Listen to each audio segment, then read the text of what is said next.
দিন ধরে শুধু এইরকম ওয়েদার, যদিও এইরকম ওয়েদার আমার ভীষণ ভালো লাগে। আর দেখো এরা কিন্তু ভীষণ রোম্যান্টিক মুডে চলে এসেছিলো। আমি যেই সামনে গেছিলাম ছবি তোলার জন্য, আমাকে দেখে আবার দুজনে সরে গেল।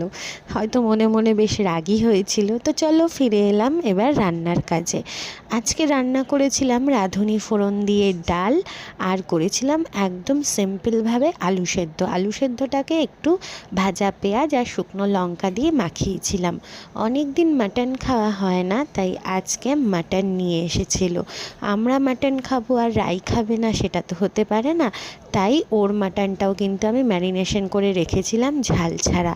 আর আমরা যে মাটনটা খাবো সেটাই সব মশলা দিয়ে লঙ্কা গুঁড়ো ঠুড়ো দিয়ে ভালো করে ম্যারিনেশন করে রেখে দিয়েছিলাম। আজকে কিন্তু একদম কষা কষা রান্না করিনি, একটু ঝোল ঝোল মাটন করেছিলাম, যেটা খেতে জাস্ট দুর্দান্ত হয়েছিল।